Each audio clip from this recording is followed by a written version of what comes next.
invited to the Dollar General Literacy Foundation headquarters in Nashville, Tennessee, along with some national partners in workforce development and adult literacy and basic education, to learn about a new initiative that the foundation was considering undertaking around literacy resources in Ardmore, Oklahoma.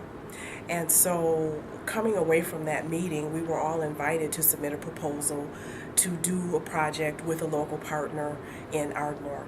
And of course, with us working directly with libraries, working with the Ardmore Public Library was the natural fit there. And what we decided in thinking about this is that we would do something very similar to what we have done with the American Dream Libraries, which is a project that the Office for Literacy and Outreach Services has had for the last about 8 years or so with libraries all across the country to expand or help them build literacy resources for their communities, English language learning services, GED preparation, citizenship classes, and so on. And so we decided that it was very appropriate that we would make the Ardmore Public Library an American Dream Library. So that's what we sought to do. So as part of that undertaking, what we assisted them with was two things basically. One being the building of a lab, because one of the things that had been expressed in terms of what the needs are there in the Ardmore community was more space for students to access technology as they learn English language. So that was one part of it. The other part for us was to assist them with bringing on board a literacy coordinator. So that has happened, and the Ardmore Public Library now is fully up to speed in terms of what we envisioned for them to have in terms of capacity to work not only with us as the national partner working directly with them, but also the other national partners who have partnered with the local partners there in Ardmore. And so at this point, we're on the cusp of going into year 2 of the Ardmore Literacy Initiative project, and the coordinator is in place, the technology is in place, and the partnerships were already there. So this work that we did making the Ardmore Public Library an American Dream Library actually helps facilitate their ability to work more effectively with the local partners. So they're going to open their lab now, and they'll begin in a few short weeks to offer their own digital literacy set of classes. And so we're very proud of the work that we've done so far with the Ardmore Public Library. We really look forward to what is yet to come in year 2. 1, 2, 3.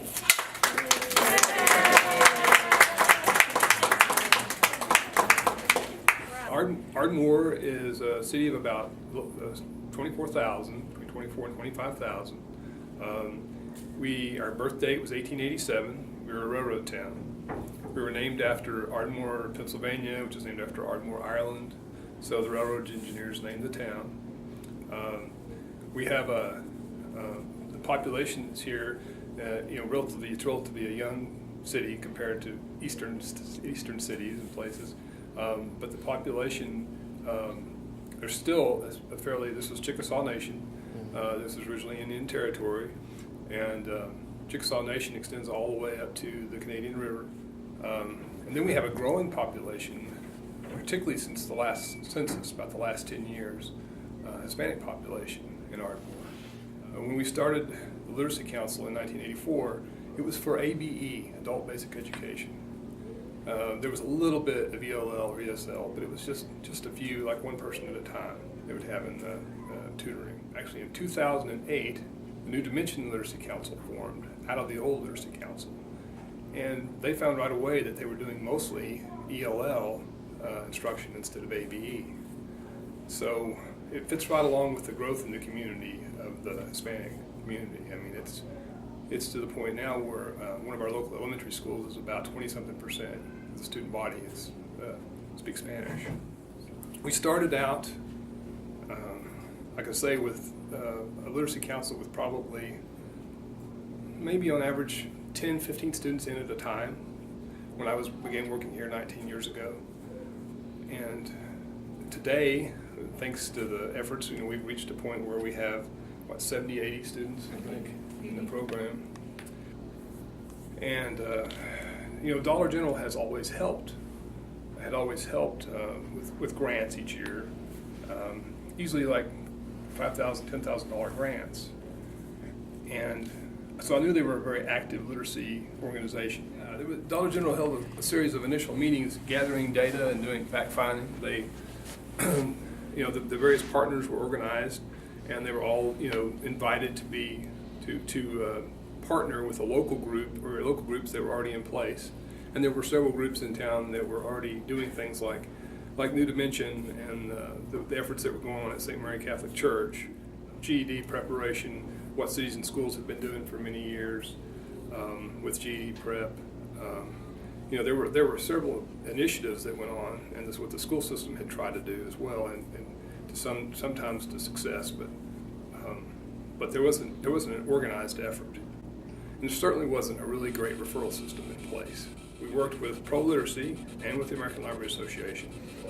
And ProLiteracy's, at the time I wasn't sure exactly what the scope of any sort of granting amount would be. We were just talking about what we would like to do and what could we do. I had considered the possibility of building a lab in the past, but one of the things had been trying to find the person and get funded for the position to have that succeed. And when this opportunity came along, it looked like we were going to get a lab and we're going to need a person to become a literacy coordinator for the library. The question was then, who can I recruit in the community who could make it happen? Because I knew from the New Dimension Literacy Council that what it really took was to have someone with passion and the desire to see something succeed, and to really have a vision for what it could become, and to really to drive the project. And then Elizabeth kind of got the word that we were looking. I actually came into the library to pick up some books. She worked at the other library in town, Chickasaw Library. I mean, from the moment that I talked to her, I knew that it could work. If she would do it, and she would be, if I could hire her, that I think that I knew that it could succeed, because she had that desire. She had already come up with ideas and layouts and a vision for how we could make it, what we could do with the project. When I first started the job in February, of course I had plans like Daniel had said, and ideas and vision. I started running with that because I was still initially waiting for all the furniture to be delivered and the computers to be installed.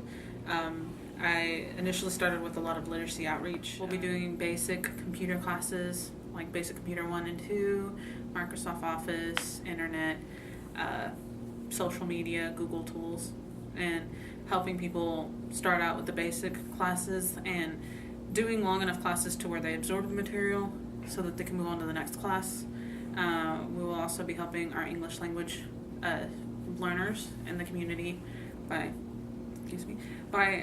having instruction on the computers in English, English learning software, and by making Rosetta Stone available for our community. I will be supplementing a lot of the instruction done by the other two partners here in Ardmore, St. Mary's, and also New Dimensions. So I'll be helping them and assisting them with their instruction. We'll be doing citizenship prep, where we'll help them prepare for the citizenship test and do mock interviews to help prepare them for the interviews at the immigration office. Conversation club that will help with the instruction of learning to speak more on the ball and be able to come up with responses, and helping the students listen in English as well as practice speaking English. So we're trying to make sure that we service as many people as possible and get the word out there that literacy help is in Ardmore.